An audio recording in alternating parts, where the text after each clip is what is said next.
HuoHuo's basic attack, Banner Stormcaller, can deal wind damage to a single target.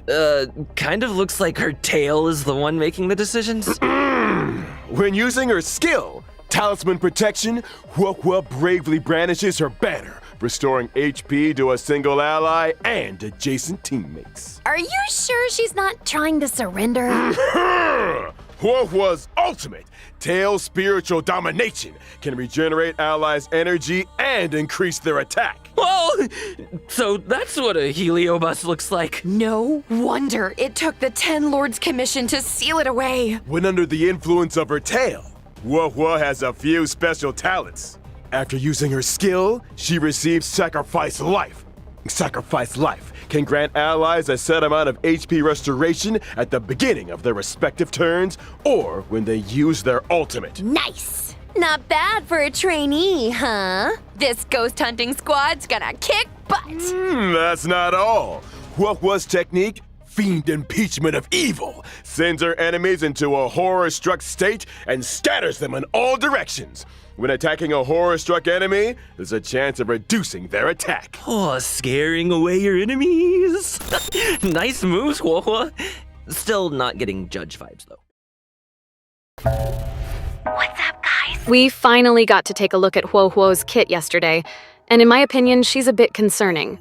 I'm not saying she's bad, it's just as a sustain character, she might not be as versatile as the others. A job of a sustain in Honkai Star Rail is very simple: keeping the team alive. Unless you're zero cycling, one slot in the team is always reserved for a sustain character, be it from an abundance path or a preservation path. Looking at how simple this job is, we don't actually need many sustain in the game, and therefore it is preferred when a sustain character could fit in many team comps.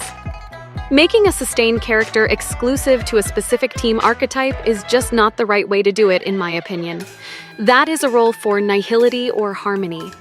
However, it seems like HuoHuo is created with that mindset.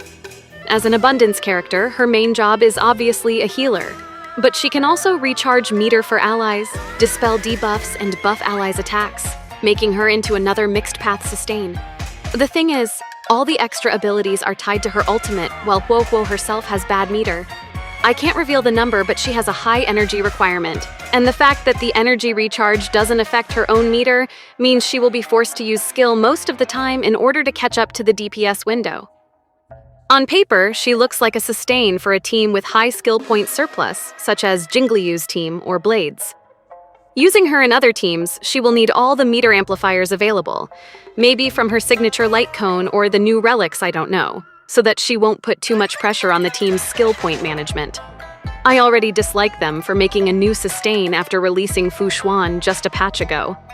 If they are concerned about the new PlayStation players, they can just rerun Luocha instead of Silverwolf in version 1.5. Problem solved. But after looking at her kit, it makes me dislike HuoHuo even more. Well, not like I will use her even if I own her anyway, so. Despite all that criticism though, there is something worth noting about HuoHuo. Her attack buff is rather high. Maybe you can treat her as a second or third harmony instead? I believe there will be some mad lad who brings HuoHuo in a zero-cycle team and uses her as a tactical buffer alongside their other supports, and then, ha! This is how you use HuoHuo, not to heal but to buff. Who knows?